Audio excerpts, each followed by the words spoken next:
오늘 우리에게 은혜 주실 하나님 말씀은 디모데후서 2장 20절에서 26절의 말씀을 우리 한 목소리로 합독하도록 하겠습니다.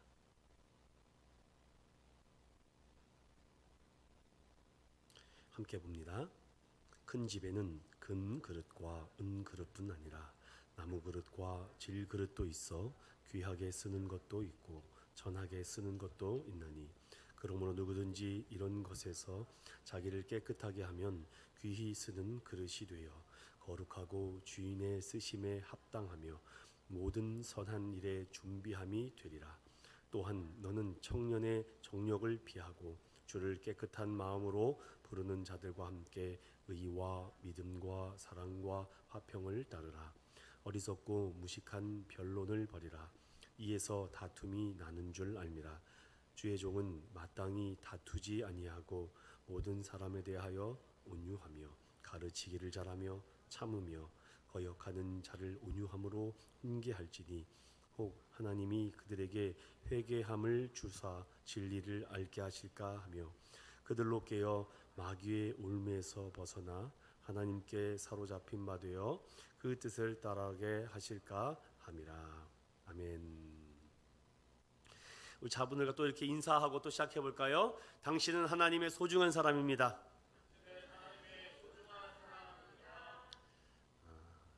그런 믿음으로 살고자 하는 자에게 하나님이 말할 수 없는 감추인 보물과 같은 존재가 되시길 축원합니다.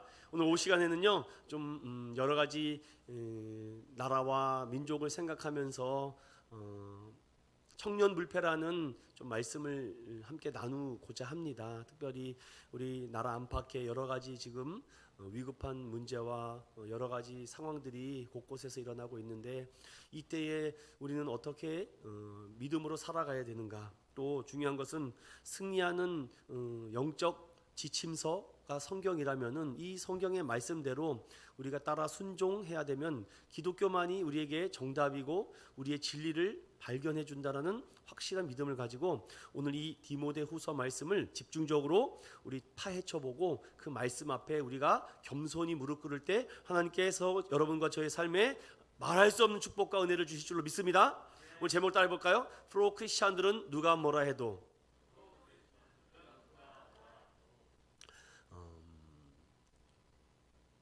이 말씀의 주제를 가지고 오늘의 이 내용을 특별히 디모데후서 1장과 2장을 조금 계속해서 살펴볼 테니까 여러분들 잘 따라와 주셨으면 고맙겠습니다.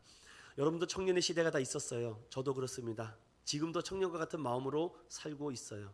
요즘은 참 암담한 시대를 걷고 있지만 우리 어르신들에게 물어본다면 야 지금이 제일 좋아. 지금보다 더 좋은 때는 없어. 내 청년 때는 진짜 얼마나 고통당했는지 아냐. 요즘 군대 18개월이면 끝나지 나는 3년 꼬박 채웠어야 돼 라고 말하죠.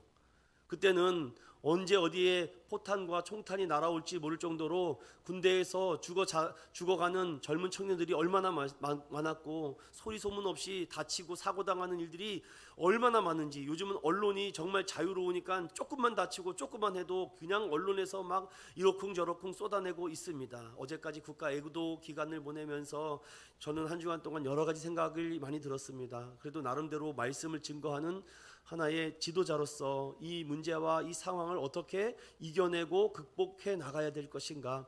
오늘날 한국의 청년 세대들이 많은 사람들이 헬조선 하면서 이런 신조가 계속 드러나고 있는데 과연 우리는 진정한 어른들이 있을까? 그 청년들이 방황하며 유린하고 있을 그때에 우리 어른들이 무엇을 해야 될까? 저는 많은 생각이 듭니다. 그러다가 나도 젊은 때 생각을 돌아보면은 우리가 이런 얘기를 하잖아. 질풍노도의 시간이라고 말 진짜 안 듣는 시대라고 그러면서 자기 멋대로 살아갑니다. 대한민국은 나름대로 의식을 가지고 질서 있는 행동을 하는 나라라고 말을 하죠. 그런데 그렇게 무질서한 행동으로 인해서 정말 씻을 수 없는 큰 사건이 대한민국에 벌어졌다는 거 여러분들 나름대로 생각들이 다르실 거라고 생각합니다. MZ세대에 나타나는 아주 극명한 현상이 그 사건을 통해서 저는 보여지지 않았을까. 이기적이고 개인적이고 나만 편하면 돼, 나만 좋으면 돼.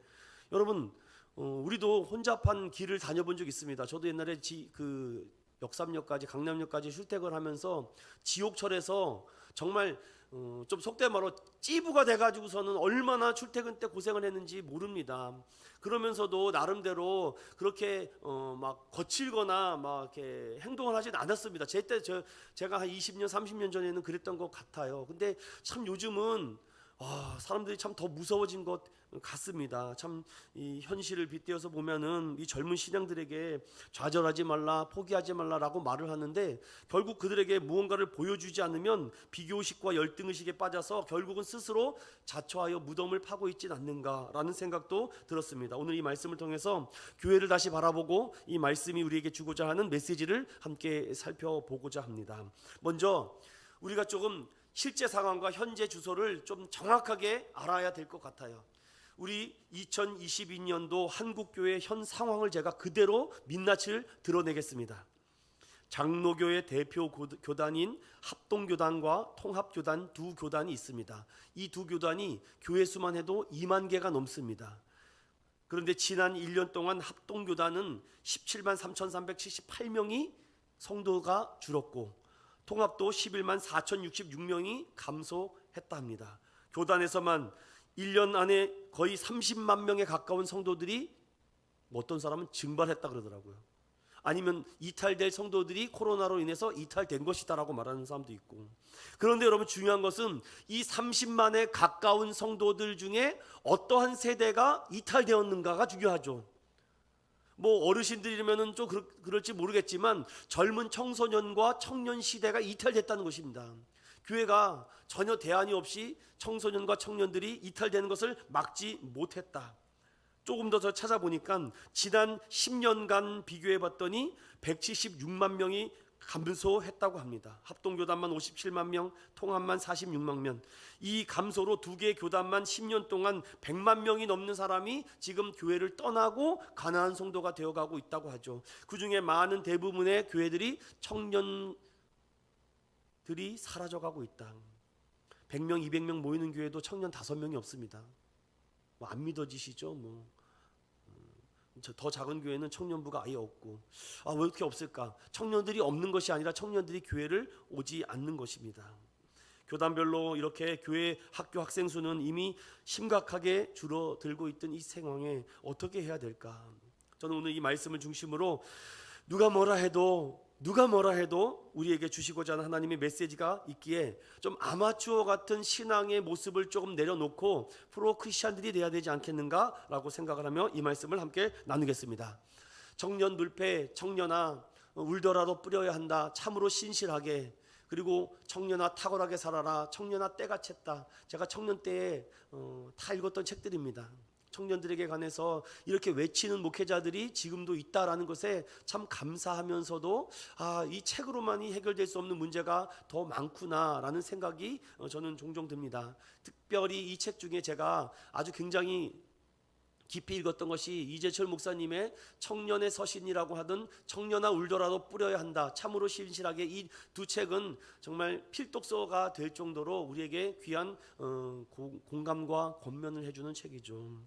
이 말씀 속에 오늘 이 중심에 많은 반복되고 있고 청년들에게 주고자 하는 메시지의 핵심 중에 하나가 디모데후서 말씀인데 이 디모데후서에게 청년들에게 오늘날 저와 여러분들에게 어떤 말씀을 하는지 함께 살펴보려고 합니다. 나라는 청년의 날이라고 해서 여러분 기억하시는지 모르겠지만 매년 9월 달에 청년의 날이 있습니다. 그런데 아무도 관심이 없어요. 그래서 청년이 어떻게 하면 마음을 깨끗이 하고 화평하고 또 이 박해를 즐겨야 되는가라고 말을 하기도 합니다. 자, 그렇다면 오늘 이 말씀을 통해서 하나님께서 우리 프로 크리스찬들이 누가 뭐라 해도 어떻게 살아야 되는지를 크게 몇 가지로 살펴보겠습니다. 먼저 성경을 많이 찾습니다. 잘 따라오셔야 돼요. 디모데후서 2장 14절과 15절을 먼저 읽어보겠습니다. 시작. 너는 그들로 이 일을 기억하게 하여 말다툼을 하지 말라고 하나님 앞에서 엄히 명하라. 이는 유익이 하나도 없고 도리어 듣는 자들을 망하게 함이라. 너는 진리의 말씀을 옳게 분별하며 부끄러울 것이 없는 일꾼으로 인정된 자로 자신을 하나님 앞에 드리기를 힘쓰라. 아멘. 자, 여기 14절 보시면은 너는 그들로 이 일을 기억하게 해라. 거기다 네모칸 치셔야 돼요. 이 일을 기억하게 하라. 다 분명히 디모데에게 누가 편지를 쓰고 있습니까? 사도 바울의 마지막 편지가 디모데후서입니다. 죽기 전에 썼던 책이 디모데후서인데 디모데에게 이런 말합니다. 디모데야, 너 그 일을 기억해야 된다. 여기서 말하는 그 일을 기억하라는 그 기억의 내용이 무엇일까요? 성경으로 찾아갑니다. 그 일이 바로 2장 8절입니다. 디모데후서 2장 8절을 기억하라는 겁니다. 시작. 내가 전한 복음대로 다윗의 씨로 죽은 자 가운데서 다시 살아나신 예수 그리스도를 기억하라. 이 부분은 별표를 쳐주셔야 돼요. 자, 디모데에게 말을 합니다. 디모데가 젊은 사역자거든요. 젊은 청년 목사입니다. 그 목사에게 사도 바울이 디모데야, 네가 앞으로 목회하고 이 세상을 이겨나기 위해서 반드시 기억해야 될 단 한 가지가 있다면 2장 8절이다. 바로 내가 너에게 전한 그 복음 그대로 다윗의 씨로 죽은 자 가운데서 다시 부활하신 예수 그리스도를 기억해라. Remember me, remember, 기억하라라고 되어 있는데 이 부활하신 예수를 기억하지 못하고 살면은 자꾸 말다툼을 하게 된다. 그리고 더 나가서 아무런 유익이 없고 오히려 듣는 자들을 망하게 한다. 그러니 복음 외에 다른 것을 전하려고 하지 말아라 라고 말을 하죠. 그럼 한 부분 더 찾아볼까요? 갈라디아서 1장 10절에서부터 11절 두 절만 보겠습니다. 시작. 이제 내가 사람들에게 좋게 하랴 하나님께 좋게 하랴 사람들에게 기쁨을 구하랴 내가 지금까지 사람들의 기쁨을 구하였다면 그리스도의 종이 아니니라. 형제들아, 내가 너에게 알게 하노니 내가 전한 복음은 사람의 뜻을 따라 된 것이 아니니라. 아멘. 분명히 여기 말씀합니다. 내가 사람에게 좋게 하랴 하나님께 기쁘게 하랴 하나님께 좋게 하는 것이 더 기쁘다라고 말하고 있습니다. 동일합니다. 이 예수 그리스도의 부활의 복음을 기억하고 가슴에 신비에 새겨서 이 말씀대로 살아가려고 하는 자들에게는요, 하나님이 어떤 은혜와 축복을 주시는지 사람에게 기쁨을 구하지 않고 하나님의 기쁨을 구한다. 이것이 복된 자의 걸음이다 라고 말하며 다시 디모데후서 2장으로 넘어오면은 이런 말을 합니다. 너희가 이 부활하신 예수 그리스도를 기억하고 심령에 새기면 이렇게 말씀하죠. 첫 번째 2장 10절 찾으셨나요? 읽어봅니다. 시작. 그러므로 내가 택함 받은 자들을 위하여 모든 것을 참음은 그들도 그리스도 예수 안에 있는 구원을 영원한 영광과 함께 받게 하려 함이라. 아멘. 예수 안에 있는 구원을 영원한 영광과 함께 받게 하려고 기억하라는 것이죠. 왜 우리를 예수 먼저 만나게 했을까요? 왜 예수의 구원을 능력을 주셨는가 하면 단 하나, 바로 여러분과 우리를 통해서 이 영광과 기쁨을 받으시기 위함이다 라고 말하며 세 가지로 또 정리를 하고 말하죠. 예수 부활을 기억하고 살아가는 자들에게는요 11절과 12절에 딱 세 가지로 정리합니다. 먼저 11절과 12절 읽어봅니다. 시작. 미쁘다 이 말이요 우리가 주와 함께 죽었으면 또한 함께 살 것이요. 무슨 말 합니까? 너희가 주와 함께 죽으면은 다시 살 것이다. 너희들도 죽음의 능력을 깨치고 사망 권세를 이기고 너희들도 부활할 것이다. 그러니 예수 부활을 기억하라. 그리고 두 번째 또 뭐라고 얘기합니까? 12절 시작. 참으면 또한 함께 왕노릇 할 것이요. 아멘. 인내하고 끝까지 견디는 자는 하늘나라에서 주님과 함께 왕노릇을 할 거라고 얘기합니다. 자, 이 세 가지 중에 기억하세요. 주와 함께 살고 죽고 너희들도 부활할 것이다 라는 것을 기억하고, 두 번째는 너희들이 인내하고 참으면 주님과 함께 왕노릇 하겠다라고 말하고, 또 12절 마지막 시작. 우리가 주를 부인하면 주도 우리를 부인하실 것이라. 아멘. 우리가 주님을 부인하면 주님도 우리를 부인할 것을 기억하라 라는 것입니다. 잘 정리하셔야 돼요. 자, 사도 바울이 디모데에게, 이 젊은 청년 디모데 목사에게 권면을 하고 있습니다. 디모데야, 내가 이제 얼마 안 있으면은 하늘나라 갈 것 같아. 그런데 너에게 마지막 편지를 쓰는 것이 디모데 후서인데, 디모데에게 그 에베소 지역과 고린도 지역에서 사역을 하는 것이 쉽지가 않았습니다. 하지만 디모데는 말씀에 충만한 능력을 받아 전심전력을 다하여서 이 복음을 전할 때에 사도 바울은 반드시 네가 복음을 전할 때 기억해야 될 한 가지 사실이 있는데, 다윗의 씨로 오신 그분이 다시 이 죽은 자 가운데서 살아나신 것을, 예수 그리스도 그 부활하신 예수를 기억하라. 기억하라. 이것을 기억해야지 너희가 세상과 말다툼하지 않는다. 그리고 하나님 앞에서 어떠한 유익을 너희가 구하지 않게 된다. 이 말씀을 하면서 세 가지의 약속을 하죠.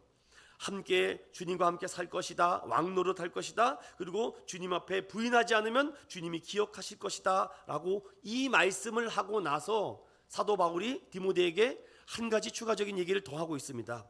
그러므로 사도 바울아, 이 약속의 말씀을 계속해서 지켜나가기 위해서는 오늘 디모데후서 2장 15절의 말씀을 한 것입니다. 다시 한번 읽어볼까요? 시작. 너는 진리의 말씀을 옳게 분별하여 부끄러울 것이 없는 일꾼으로 인정된 자로 자신을 하나님 앞에 드리기를 힘쓰라. 딱 세 가지를 이렇게 말합니다. 많은 청년들이 뭐가 문제야 라고 말하는데 우리는 그렇게 말하는 게 아니죠. 이렇게 대답을 해야 됩니다. 잘 정리해 놓으셔야 됩니다. 이 진리의 말씀, 이 예수 그리스도의 부활의 능력을 우리가 믿고 나아가는 사람은 반드시 첫 번째로 분별하라라고 말합니다. 헬라어로 오르도토스라고 말을 하는데 이 분별하라라는 말은 길을 똑바로 닦으라라는 말이죠. 옳은 길을 만들어 가라는 것입니다. 정도를 걸어가라는 것이죠. 우리는 길을 걷다가 힘들면은 금방 다른 길을 가고 싶습니다. 금방 쉽게 가고 싶은데 하나님의 나라에 들어가는 길은요 그렇게 들어갈 수 없기에 매일매일 우리가 분별하는 지혜를 달라고 기도하셔야 돼요. 두 번째로 부끄러울 것이 없는 일꾼으로 인정된 자, 인정하라. 도키모스라는 헬라어로 이 인정한다라는 것은 당시 돈을 주화를 이제 금이나 은으로 만들지 않았습니까? 그 주화를 만들고 할 때 거기에 왕의 얼굴이 이렇게 찍혀집니다. 그런데 그 왕의 얼굴에 흠이 있거나 점이 있으면은 가치를 잃어버려요. 그래서 지금 우리가 항상 문제 없이 그 안에 정확히 잘 만들어진 것을 가지고 싸우라라는 것이죠. 우리는 믿음을 가지고 선한 싸움을 싸우라라고 말씀합니다. 그리고 세 번째로는 힘쓰라라는 말인데 파라스템이라는 헬라어 단어입니다. 이 뜻은요 하나님의 처분과 주권에 전적으로 맡기며 평생 연습하라라는 것입니다. 자, 이렇게 한번 정리해 볼게요. 자꾸 제가 반복하는 이유는요 우리가 자꾸 잊어버리기 때문에 그렇습니다. 저도 그렇습니다. 디모데야, 네 앞으로 목회하는 거 쉽지 않다. 그런데 내가 지금까지 사역하면서 내가 이거 하나만 붙잡았더니 하나님이 나의 앞길을 지켜주시더라. 부활하신 예수 그리스도를 기억하라. 그리고 그 예수 그리스도를 기억하고 분별하며 인정된 자로서 힘쓰라. 딱 이렇게 얘기를 정리를 하는 것입니다. 그 정리를 한 상황에서 어떤 말을 합니까? 여러분 디모데후서 2장을 찾아오세요. 그런데 어떤 일이 벌어지는지 보세요. 16절 다 같이 읽어봅니다. 시작. 망령되고 헛된 말을 버리라. 그들은 경건하지 아니함에 점점 나아가니. 17절 시작. 그들의 말은 악성 종양이 퍼져나간과 같은데 그 중에 후메네오와 빌레도가 있느니라. 아멘. 이것은 디모데전서 1장 20절에 보면 거짓 교사를 말을 하는 대표적인 사람이 후메네오와 빌레도 같은 사람입니다.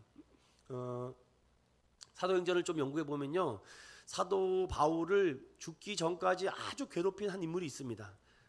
구리세공업자 알렉산더라는 사람인데 이 사람은요 계속해서 사도 바울의 심기를 불편하게 만듭니다.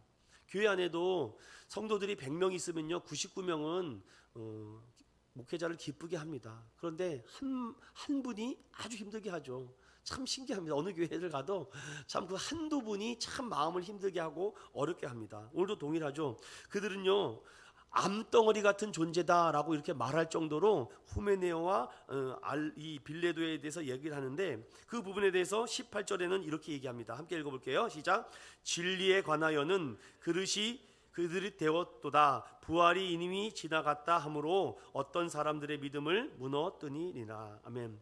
디모데에게 부활을 반드시 기억하고 묵상해야지 너희들이 흔들리지 않는다라고 말하는데 이 후메네오와 빌라도는 사두개인이구나. 왜냐하면 부활이 없다라고 말한 자들이 사두개인이었기 때문입니다. 그와 같이 지금도 그렇습니다. 여러분들 이런 말 조심하고 걸러 잘 들으셔야 돼요. 야, 사람이 죽으면 그만이지 뭐 죽으면 끝나. 여러분 정말 저도 그랬으면 좋겠습니다. 정말 사람이 죽으면 끝나는지 히브리서 9장을 열어봅니다. 가능한 자는 성경을 성경으로 대답해 드리려고 합니다. 히브리서 9장에 사람이 죽으면 끝나는지 한번 거기에 어떤 말씀이 기록되어 있는지 우리가 한번 찾아가면서 함께 생각해 보도록 하겠습니다. 9장 25절, 27절, 28절입니다. 시작. 한번 죽는 것은 사람에게 정해진 것이요 그 후에는 심판이 있으리니 이와 같이 그리스도도 많은 사람의 죄를 담당하시려고 단번에 들이신 바 되셨고 구원에 이르게 하기 위하여 죄와 상관없이 자기를 바라는 자들에게 두 번째 나타나시리라. 아멘. 그래서 사람이 한번 죽음으로 끝나는 것이 아니라 그 이후에 심판이 있다라고 하죠.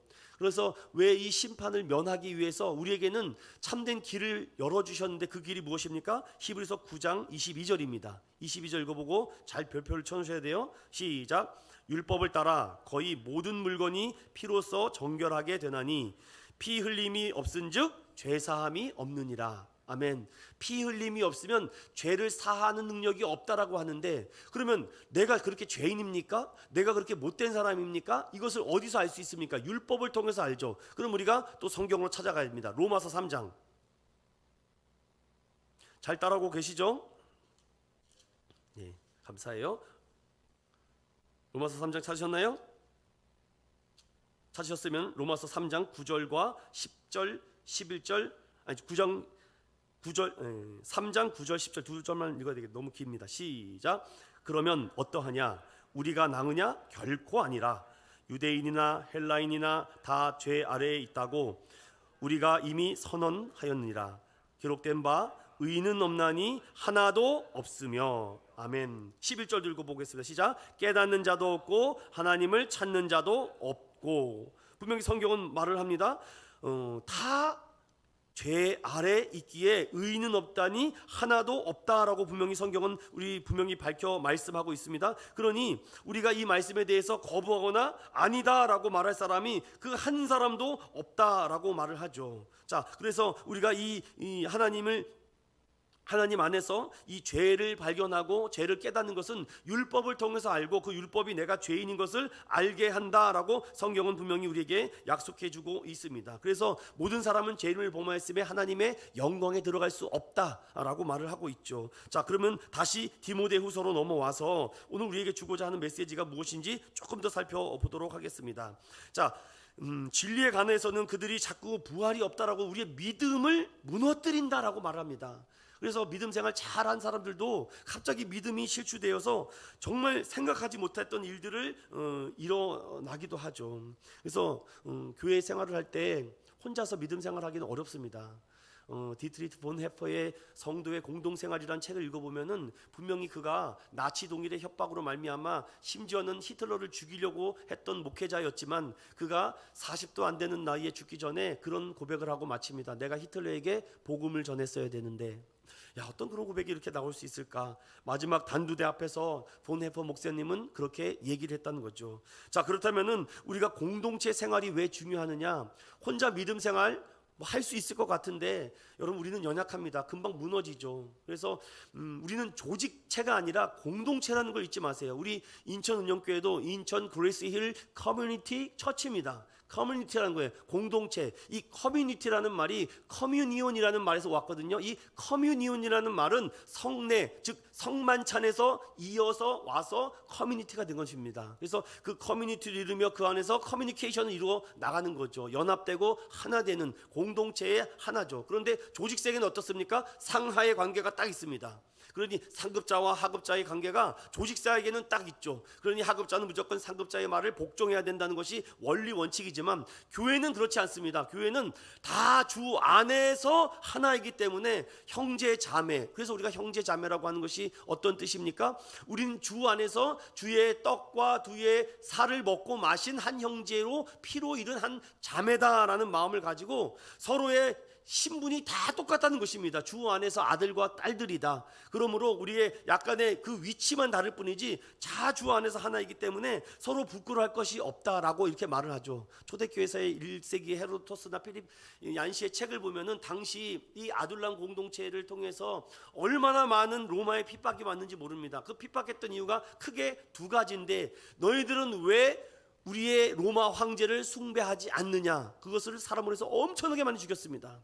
두 번째로는 너네들은 왜 식인 행동을 하느냐. 왜냐, 옆에서 어떤 사람이 감찰을 해서 조사해 보니까 아니 그리스도를 믿는 사람들은 살과 피를 나눠 마신대. 그래서 거기서 와해가 돼서 오해가 돼서 이런 식인종들 하면서 엄청나게 화형을 시키고 사자와 호랑이와 곰의 밥이 된지 모릅니다. 그 대표적인 사람이 폴리캅이라는 순교자이지 않습니까? 자, 당시 이 말씀으로 다시 돌아오면은 그럼 하나님, 모든 사람이 죄를 범했고 하나님의 영광에 들어가지 못하면은 우리가 하나님이 쓰시고자 쓰임 받고자 하려면은 우리 젊은 청년들이 어떻게 살아야 됩니까? 오늘 그 얘기를 하고 있는 것입니다.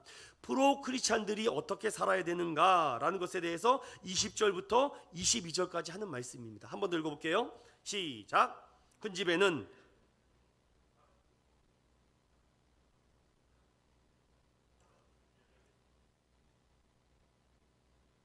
그러므로 누구든지 이런 것에서 자기를 깨끗하게 하면 귀히 쓰는 그릇이 되어 거룩하고 주인의 쓰심에 합당하며 모든 선한 일에 준비함이 되리라.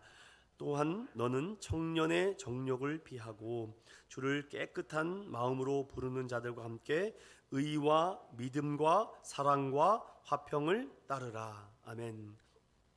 청년들이 이 부분을 붙잡아야 됩니다.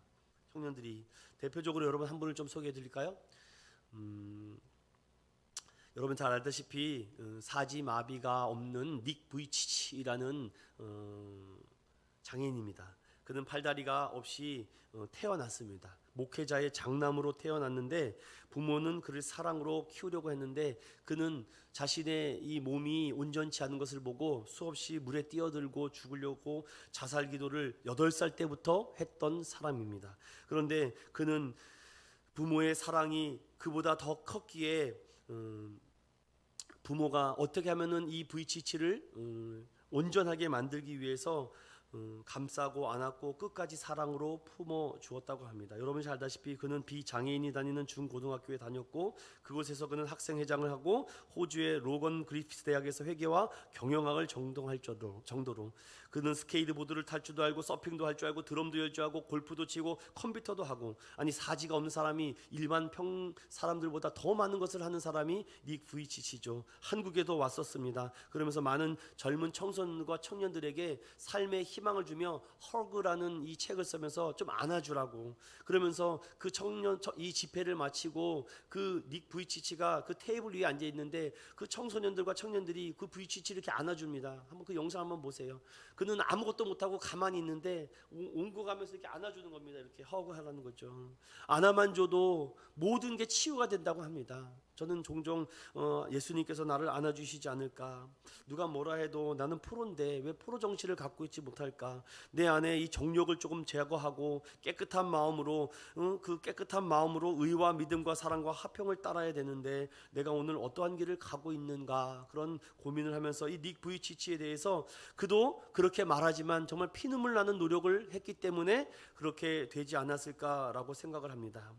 여러분 혹시 레고 해보셨습니까? 레고, 저도 어렸을 때 참 레고를 참 좋아했는데 이 레고라는 것이 참 놀랍게도 작은 조각들이 있지 않습니까? 다 처음에는 이게 분리되어 있습니다. 분리되어 있는데 이 조각들이 하나 모이면 큰 장난감으로 변하게 되죠.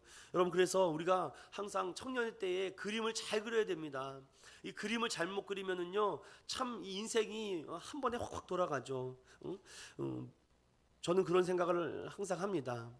저희 부모님도 저에게 했던 말인데, 야 여기서 성공 못한 놈이 어디 가면 성공할 것 같아? 여기서도 신앙생활을 똑바로 못하는 사람이 어디 가면 잘할 것 같습니까? 여기서도 하나님을 잘 믿지 못하는데 뭐 어디 가면 더 잘하겠습니까? 여기서 잘하는 사람은요 어디를 갖다 놔도 잘합니다. 사막 한가운데 광야를 갖다 놔도 잘할 수밖에 없습니다. 왜냐하면 자기가 레고 조각이라고 생각하거든요. 하나님이 만들어 오신 이 지구촌 덩이에 나는 레고 조각이라고 생각해 보십시오. 그러면 내가 그 하나님이 만들어 오신 창조 질서 세계에 어디에 내가 끼우쳐만 되면은 완벽한 물건이 되지 않겠습니까? 그런데 아이고 이 작은 조각 하나가 어떤 쓸모가 있겠어라고 하면은 절대로 꿈을 꿀 수가 없다는 거죠. 작은 성공의 경험값을 늘려야 됩니다. 저는 그래서 인천은연교회에 계속 새로운 일을 많이 하기보다도 한 가지 일을 정말 잘해보자라는 것이 더 강합니다. 어떤 교회는 목회자가 뭐 행사 갖는 것에 너무 빠져서 매주마다 행사가 있습니다. 저는 그렇게까지는 무리다. 우리 교회가 할 수 있는 대표적인 굵직굵직한 일들을 몇 개 만들어 놓고 그 일을 앞으로 더 잘할 수 있게 업데이트해 나가자라는 것이 더 저는 좀 강합니다. 작은 성공이 저는 큰 성공을 불러일으킬 수 있고 여러분들에게 작은 만족과 작은 승리의 기쁨이 더 큰 기쁨을 줄 수 있기 때문이죠. 그래서 어느 교회 가면은요 이렇게 선포합니다. 성경 일독필사하세요. 그러면 그런 마음을 가지고 있는 사람은 일독필사하는 것이 부담되지 않습니다. 그런데 벌써 아예 난 안 해. 그리고 이미 다 처음부터 아예 안 하는 사람이 있습니다. 그래서 저는 그것을 조각 나누는 것입니다. 요한복음만 먼저 써보세요. 그리고 작은 성취를 맛보거든요. 로마서를 그 다음에 써보세요. 또 기쁨을 맞이합니다. 에베소서를 써보세요. 갈라디아서 써보세요. 빌립보서. 작은 성취가 모여서 큰 밑그림이 되기 때문이죠. 성경도 그렇습니다. 내가 올해는 3독하겠다 5독하겠다 그렇게 안 됩니다. 여러분 그렇게 안 돼요. 되려고. 그러니까 자꾸 옆에서 도와줘야 돼요. 집사님 성경 읽으셨어요? 필사하셨습니까? 자꾸 도와줘야 돼요. 그것이 공동체의 힘이라는 것이죠. 근데 혼자 있으면은 이게 되려고 해도 잘 되지 않습니다. 예전에 제가 회사 생활을 할 때 이런 기도를 했어요. 하나님 나도 이 좋은 회사에 취직시켜주면 정말 열심히 하겠습니다. 나에게 한 번만 기회를 주십시오 라고 해서 인천에서 직장 생활을 하다가 서울 여의도에다가 이력서를 써냈었습니다. 이력서를 써내서 나도 정말 맨날 작업복 입고 일하는 거 맨날 손에 기름때 묻히고 정말 장갑 끼고 이런 거보다 넥타이 딱 매고 옆에 가방 딱 하나 들고 핸드폰 딱 들고 정말 이렇게 멋진 비즈니스맨이 되고 싶다라는 꿈이 있어서 26살 때 무작정 제가 이력서를 서울 여의도에다가 써냈습니다. 참 그때만 생각하면은 무슨 그렇게 용기가 대단했는지. 그래서 그 많은 회사가 다 떨어졌습니다. 다 떨어지고 이제 한 회사에서 연락이 와서 면접 보러 오라고. 그래서 갔더니 그곳에서 이렇게 말합니다. 저한테 이렇게 말해요. 4년제를 안 나오셨네요. 그래서 예. 아 그럼 안 되는데요. 아 예. 아유 뭐 그래서 너무 좀 뭐라 그럴까요? 좀 비참해지더라고요. 아 이거 참 어쩔 수 없구나. 이 서울에서 직장 생활을 하려면 4년제를 나와야 되겠구나. 그래서 제가 어떻게 하면 좋을까라고 하다가 방송통신대학교를 제가 편입을 했습니다. 3학년으로. 그래서 다시 이력서를 썼죠. 이력서 썼더니 회사에서 연락이 왔어요. 그게 제가 이제 5년 동안 다녔던 회사인데 갔더니 이런 얘기더라고요. 4년제를 졸업하지 않으셨네요. 그러더라고요. 그래서 제가 네 조금 있으면 졸업할 것입니다. 제가 이렇게 뻥을 쳤죠. 그러면서 그래요? 그러면 졸업한다는 조건으로 합격을 시켜주겠습니다. 그러더라고요. 그래서 알겠습니다. 제가 지금 낮에는 일하고 밤에는 공부하는 되기 때문에 충분히 가능합니다. 회사에 아무런 지장이 없습니다. 열심히 하겠습니다. 한 번만 기회를 주십시오. 라고 이렇게 얘기를 했어요. 그랬더니 저는 그 회사가 어떤 회사인지를 전혀 정보가 없이 갔거든요. 무조건 써주면 서울로만 취직하면 좋겠다라고 해서 그래서 갔습니다. 갔더니 잠깐만 기다리라고 해요. 사장님이 오신다고. 사장님이 오셨습니다. 사장님이 오셨는데 뭐 이렇게 이력서를 쭉 보더니만 저보고 그래요. 목사님 아들이시네요. 그러니까 예 그렇습니다. 교회 이름이 뭐예요? 네 저기 교회 이름이라고. 교회 이름이 뭐냐고. 그러니까 저기 교회 이름이랑 있다고. 왜 이렇게 찌그러지는지 모르겠어요. 제가 그때 생각해도 이 용기가 없어서 그래요. 제가 그때는 저희가 저기 있던 이 여러 가지 어려움들이 있었기 때문에 뭐 교회 이름을 말해도 알아들 수 없죠. 당시에는 뭐 충현교회, 사랑의 교회, 온누리교회 뭐 이 정도는 말해야지 그런 교회 다니세요? 그게 나라한테 뭔 상관이 있네요. 전혀 상관이 없습니다, 여러분들. 그랬더니 그 사장님이 갑자기 본색을 드러내더라고요. 우리 회사는 을 하는 미셔너리 회사라고 하면서 자기가 일본 쪽으로 선교를 하고 있다. 그래요?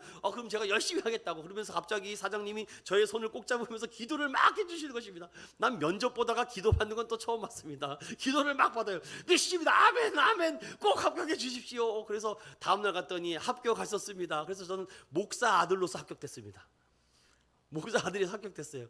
그 다음부터 제가 그 회사를 갔는데 정보가 아무것도 없으니 갔더니 이 회사가 성형외과, 피부과, 비만 클리닉 쪽에 아이템을 파는 회사였습니다. 전 진짜 죽는 줄 알았습니다. 제가 영어의 영자도 모르는 사람인데 의학 용어를 가지고 영어 사전을 찾아가면서 밑에다가 제가 한국말로 다 적었습니다. 저 정말 피나게 노력했습니다.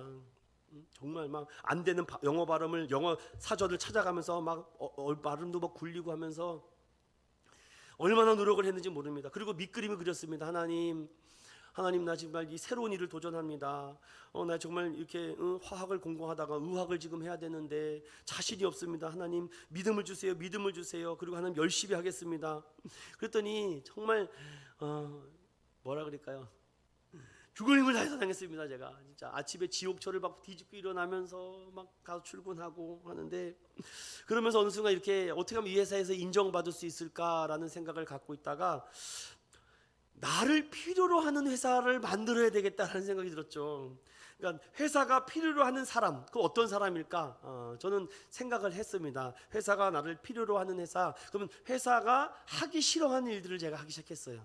남들이 하기 싫어하는 일들, 제일 힘든 지역, 남들이 가기 싫어하는 곳, 그곳에 가서 제가 일을 하기 시작했습니다. 제가 그곳에 가서 한번 신규를 뚫어보겠습니다. 저 의정부, 동두천, 구리, 이주까지 다 돌아다녔습니다. 저 일산, 파주, 고양, 하루에 정말 버스하고 전철을 얼마나 많이 탔는지 나중에는 이 정신이 우릴 정도로, 그리고 집에 돌아오면은 정말 힘들어서 힘들다고 말도 못하고, 정말 그 지역은 아무도 가려고 하지 않습니다. 왜냐, 그곳에서 새로운 업체가 뚫기는 어렵습니다.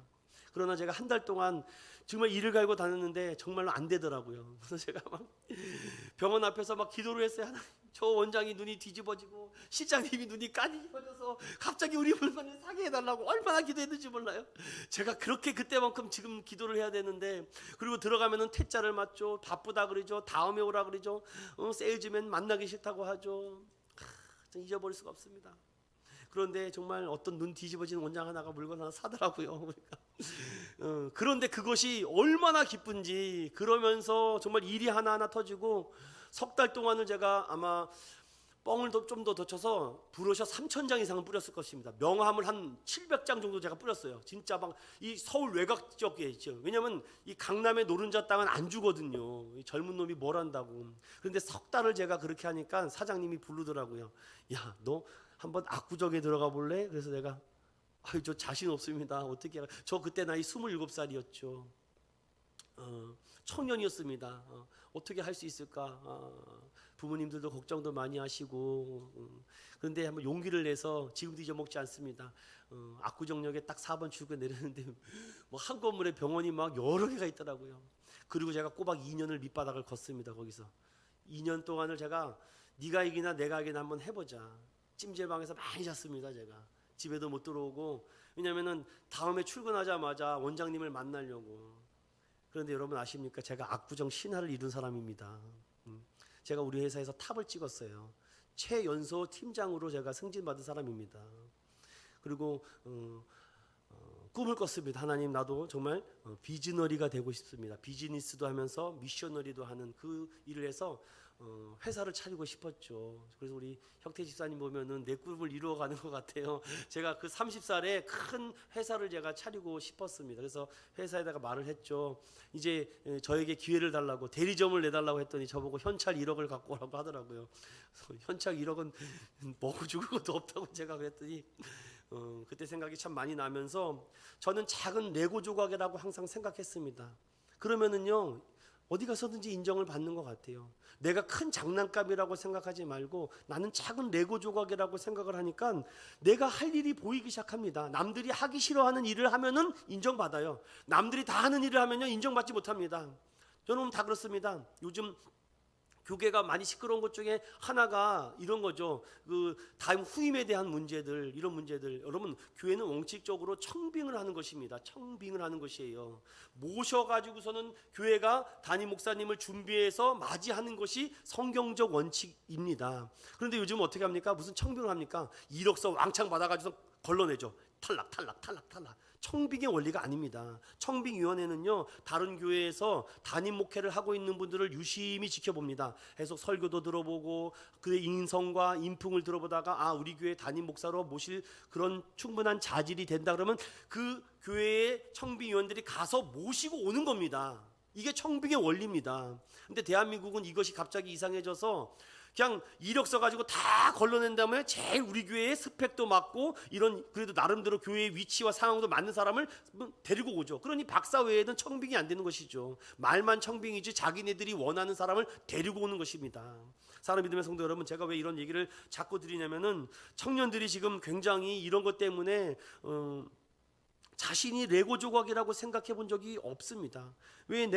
나는 왜 크게 되지 않을까? 왜 나는 큰 일을 못할까? 라기보다도 작은 도전부터 시작해서 작은 성취를 맛봐야 되는데 그런 성취감이 없이 갑자기 크려고 하니까 무너지는 건 아니겠습니까? 성경 사도행전 13장 22절을 잠깐 열어보겠습니다. 사도행전 13장 22절 찾으셨으면 우리 함께 읽겠습니다. 시작. 패하시고 다윗을 왕으로 세우시고 증언하여 이르시되 내가 이새의 아들 다윗을 만나니 내 마음에 맞는 사람이라 내 뜻을 다 이루리라 하시더니. 아멘. 성경은 하나님께 쓰임받고 싶다면 하나님 마음에 맞는 자가 되는 일에 먼저 관심을 가져야 된다는 것이죠. 우리가 어떻게 하면 하나님께 쓰임받고자 하느냐? 그럼 성경은 오늘 디모데후서에 너희들이 먼저 깨끗해져야 된다라고 말씀하죠. 저는 이제 끝으로 세 가지로 정리하고 오늘 말씀을 결론을 맺겠습니다. 프로 크리스천들은 누가 뭐라 해도요, 나의 몸을 깨끗이 해야 됩니다. 나의 몸. 세상은 구조적으로 나의 몸을 깨끗하게 하지 못합니다. 얼마나 약하고 정말 더럽고 취하게 만드는지 모릅니다. 여러분, 지금 현재 우리나라 대한민국 선수 중에 몸값이 제일 높은 사람이 누굽니까? 손흥민 선수입니다. 손흥민 선수. 지금 토트넘에서 며칠 전에 축구하다가 이 광대뼈가 부러져서 월드컵 나오니 안 나오니 그러는데, 그가 지금 우리나라에서 나름대로 최고의 몸값 아닙니까? 그리고 미국에 진출한 메이저리그의 김하성 선수, 정말 엄청난 몸값을 받고 있습니다. 뭐 그 외에도 황희찬, 황의조 뭐 이런 사람들도 있지만, 과거에 우리나라에서 스포츠 선수로서 가장 큰 몸값을 받았던 사람이 어떻게 뽑자면은요, 박찬호 선수였습니다. 메이저리그 LA 다저스에 가서 젊은 청년이 가서 거기서 정말 우리나라의 명성을 야구로서 드러내기 시작했죠. 그런데 얼마 지나지 않아서 축구로 한 인물이 정말 우리 대한민국의 이름을 높였던 박지성 선수가 있었습니다. 그들은요, 정말 어떻게 보면은 큰 자기가 정말 프로 몸 선수가 되기 위해서 자기의 몸 관리를 얼마나 잘하는지 모릅니다. 여러분, 프로는요, 자신의 몸을 항상 잘 관리를 해야 된다는 것입니다. 그냥 한 번만 하고 끝나는 것이 아니라 다음 경기를 위해서, 그 다음 경기를 위해서 시즌을 마치는 것까지 몸 관리를 계속 하는 것이죠.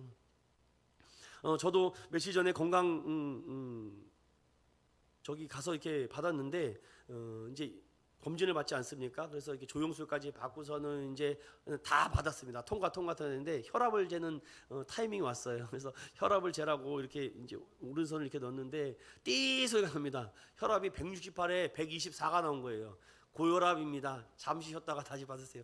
그래서 내 나이 아직 40대 중반밖에 안 되는데 고혈압이 나와서, 그래서 다시 몸을 막 이렇게 스트레칭했습니다. 제가 그다음에 아이고 뭐 장난이겠지라고 해서 다시 한 5분 정도 쉬다 다시 부르더라고요. 다시 가서 또 이쪽 재면 안 되게 이쪽을 재래요. 그래서 이쪽을 재면 또 띠 164에 124 고혈압입니다. 다시 가세요. 또 갔어요.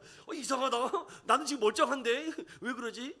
그러면서 정상 범위가 뭐 120에 90이라면서요. 그래서 어떻게 하지? 나는 아직 멀쩡한데 내가 어떻게 좀 잠을 잘못 잤나. 그래서 막 목도 두들기고 이렇게 폈다 다시 간호사가 또 5분 지나니까 거기서 시간을 다 보냈어요. 제가 또 갔더니만 이번에는 직접 자기가 재겠다고 하면서 팔을 막 재다며 막 꾹꾹 누르더라고요. 그래서 또 간호사가 그러더라고요.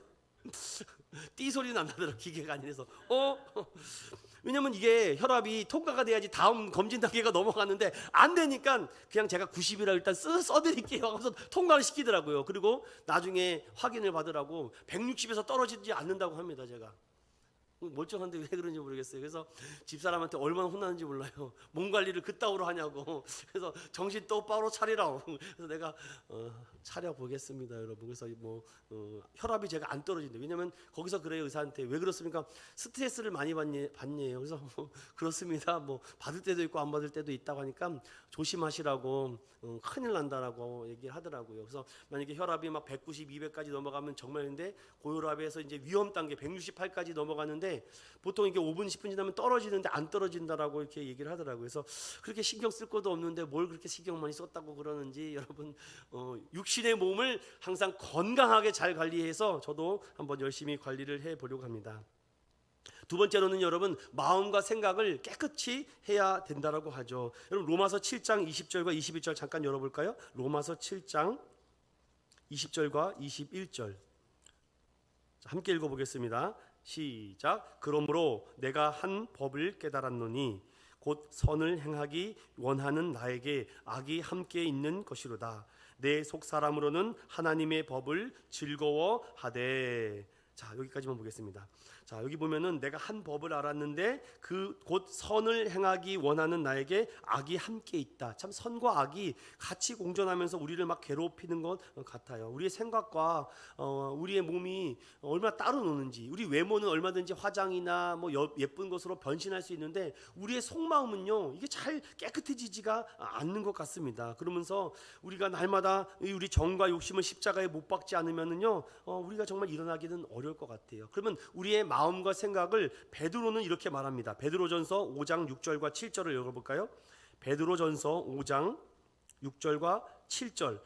어떻게 이 더러운 우리의 마음과 생각을 깨끗하게 할 수 있을까라고 베드로는 이렇게 권면해주고 있습니다. 베드로전서 5장 6절 7절 읽어봅니다. 시작. 그러므로 하나님의 능하신 손 아래에서 겸손하라. 때가 되면 너희를 높이시리라. 너희 염려를 다 주께 맡기라. 이는 그가 너희를 돌보심이라. 아멘. 하나님 알겠습니다. 오늘 주 앞에서 모든 염려를 맡겨야 되는데 왜 스트레스를 받을까? 내가 뭔가 다 해보려고, 저도 참 그런 못된 심령이 있는 것 같아요. 내가 뭐든지 다 해보려고 하는데 그걸 내려놓고 자꾸 이렇게 맡겨야 되는데, 참 그러려고 정말 노력을 많이 합니다. 지사님들 이걸 어떻게 할까요? 저 혼자도 얼마든지 판단하고 결론 내릴 수 있습니다. 그러나 어떻게 하면 가급적으로 함께 나누고 함께 생각하고 함께 고민해 보려고 그렇게 노력을 하고 있습니다. 그리고 뭐라 그럽니까? 때가 되면 높여주시겠다. 여러분들, 우리 교회도 점점 높아질 줄로 믿습니다. 저는 매주마다 신나요. 한 주도 거의 안 빼놓고 새로운 성도가 안 온 적이 없어요. 그것도 참 신기하지 않습니까, 여러분? 여러분 별로 안 신기한가 보네요. 저는 너무 신기하거든요. 내가 전화한 적도 없는데 어떻게 알고 오냐고요. 최근에 오신 분들은요, 저한테 그래요. 유튜브를 보고 왔대요. 유튜브를 보고 내 면상을 보고 목사님인 줄 다 알고 있더라고요. 그래서 참 똑바로 행동해야 되겠구나, 다 보고 있다고 합니다. 오늘 새로 오신 78 되신 권사님은요, 유튜브를 보고 오셨어요. 유튜브를. 참 놀랍지 않습니까? 그러면서 인천 은혜원교회를 만나게 해주신 하나님 감사하다면서 자기가 일본에서 왔는데 교회를 찾으려고 기도하다가 이런 교회를 만나기로 했는데 이런 교회가 여기 딱 있더랍니다. 그래서 이걸 정말 어떻게 하나님께서, 그래서 아까 전에 점심 때도 이렇게 하면서 가면서 저한테 이래요. 다음 주에는 누구라도 데리고 와야 되는데, 저는 뭐 아무 말도 한 적이 없습니다. 저는 뭐 아무 말도 한 적이 없어요. 그러면서 모르겠습니다. 그냥 저 듣기 좋으라고 추경교회 김창희 목사님이 다시 살아난 것 같다는 둥, 뭐 말도 안 되는 소리를 제 얘기합니다. 그래서 예, 알겠습니다. 얼른 가시라고 감사하다고 하면서 막 교회를 떠나지 못해요. 교회를 가야 되는데 막 이러고 뭔 얘기하다가 여기 된 거지 갑자기. 베드로전서 5장 6절 7절에 겸손하라. 그러면 때가 되면 높여주시겠다. 저는 그렇게 믿어요. 나는 우리 집사님들이 점점 우리 교회가 성장하고 부흥되는 것을 같이 경험했으면 좋겠어. 야, 그때는 그런 교회가 이렇게 수년 내에 하나님이 부흥케 하시는구나. 여러분, 참 우리 인천은행교회가 정말 상상할 수도 없는 하나님이 함께 하시는 교회라고 저는 믿습니다. 여러분들도 그런 가운데서도 그런 좀 이렇게 우리의 생각과 마음을 항상 깨끗하게 해달라고. 여러분, 순수한 곳에는요 싫어할 사람이 없습니다. 그래서 베드로는 우리에게 겸손하라, 때가 되면 높여주시겠다, 염려를 맡기라, 그가 우리를 돌봐주신다라는 우리 이 믿음의 말씀으로 우리의 마음과 생각을 깨끗이 하시길 바랍니다. 마지막으로요, 이겁니다. 나의 믿음을 깨끗이 하라. 믿음을 깨끗이 하라. 왜 믿음을 깨끗이 하라 하냐면 디모데후서 1장 5절을 열어보세요. 시간만 되면 오늘 성경책을 계속 찾았으면 좋겠는데 제가 한 30개를 갖고 왔거든요. 지금 30개를 갖고 왔는데 반도 못했어요 지금. 근데 벌써 3시가 다 돼가지고서는, 저는 신대원에서도 이렇게 성경을 공부했습니다. 한 본문을 가지고 성경을 막 구약과 신약을 막 넘나들면서 찾았어요. 디모데전서 1장 5절에 이런 말씀을 하고 있습니다. 왜 우리의 믿음을 깨끗이 해야 되는지. 시작. 이 교훈의 목적은 정결한 마음과 선한 양심과 거짓이 없는 믿음에서 나오는 사랑이거늘. 우리의 디모데전서 1장 5절에 이 말씀, 이 성경의 교훈은요 우리를 깨끗하게 하는 것이다. 그리고 선한 양심을 주고 거짓이 없는 믿음을 주기 위해서 우리에게 이 말씀을 계속 들려주는 것입니다. 이 평생에 듣는 이 말씀, 거짓이 없는 믿음, 이것은 위선이 아닌 믿음이라는 것입니다. 겉으로는 주님을 사랑하고 의지하는 것처럼 보이지만 마음으로는 주님을 다해서 만나고 사랑하는 마음이죠. 이 마음이 필요한 것입니다. 그래서 로마서 1장부터 16장의 말씀을 잘 공부하셔야 돼요.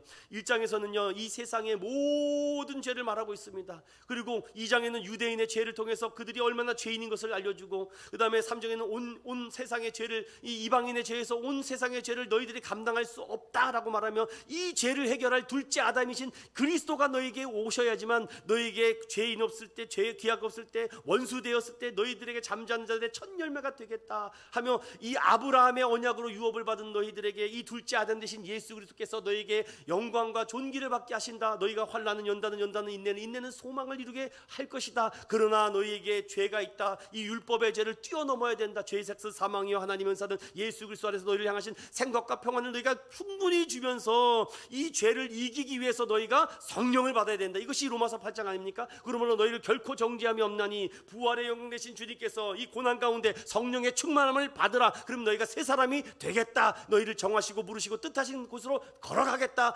칼이나 기근이나 적시나 어떠한 것들이 너를 휘몰아치더라도 너희를 붙잡아 인도해 주시겠다라고 우리에게 약속해 주시죠. 그래서 참 감람놈에 붙은 자들이 너희에게 영원히 상하지 않게 하겠다라고 말하며, 계속해서 이 말씀들을 통해서 로마서 12장부터 16장까지는 어떻게 우리가 믿음과 신앙의 윤리대로 살아야 되는지를 딱 던져주고 있는 말씀 아니겠습니까? 정말 놀랐습니다. 특별히 로마서 10장에 보면은, 9장에 보면 국류를 베풀 자에게 국류를, 은혜 베풀 자에게 은혜를 주시겠다. 내가 홍해를 건너왔을 때 그 세례를 넘어서 너에게 하나님의 기쁘신 은혜가 충만히 임하게 되겠다. 그러므로 마음으로 믿어 입으로 시인하여 구원에 이른다. 얼마나 들으면 믿음에서 난다.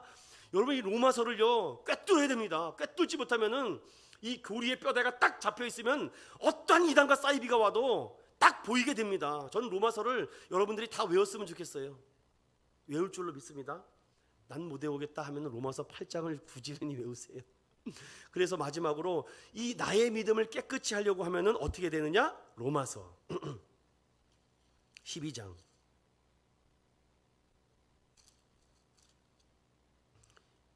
1절과 2절입니다. 우리 석찬이는 이 부분을 암송하고 있어요. 우리 함께 읽어볼까요? 로마서 12장 1절과 2절입니다. 시작. 그러므로 형제들아 내가 하나님의 모든 자비하심으로 너희를 권하노니 너희 몸을 하나님이 기뻐하시는 거룩한 산 제물로 드리라. 이는 너희가 드릴 영적 예배니라. 너희는 이 세대를 본받지 말고 오직 마음을 새롭게 함으로 변화를 받아 하나님의 선하시고 기뻐하시고 온전하신 뜻이 무엇인지 분별하도록 하라. 아멘. 이 말씀을 하는 것이죠. 우리가 산 제물이 되시고 산 제사가 되어서 우리의 예배를 받으신다라고 말씀을 던져주고 있습니다. 그리고 오늘 마지막으로 던져주는 말씀이 무엇입니까? 디모데후서 2장 24절에서부터 26절까지 주의 종들에게 얘기하는 것입니다. 신실한 믿음의 사람들에게 이런 은혜와 구원의 은총을 받는 사람은 다투지 마세요. 온유하세요. 가르치기를 잘하시고 잘 참으시고 온유함으로 훈계해야 됩니다. 왜? 혹 하나님이 여러분들을 통해서 회개할 자를 회개하시고 진리를 알 자를 진리를 알게 하실 줄 누가 알겠느냐? 혹 마귀의 올무에서 벗어나서 하나님께 사로잡힌 바 되어 그 뜻을 따르게 하실지 누가 합니까? 그래서 누가 뭐라 해도 여러분 우리의 육신을 깨끗하게 하시고 마음과 생각도 깨끗하게 하시고 더 중요한 우리의 믿음을 날마다 점검하여 깨끗하게 하여서 프로 크리스찬들이 되어 누가 뭐라 해도 우리의 믿음이 하나님께서 쓰실 만한 깨끗한 그릇이 되기를 예수님의 이름으로 축원드립니다.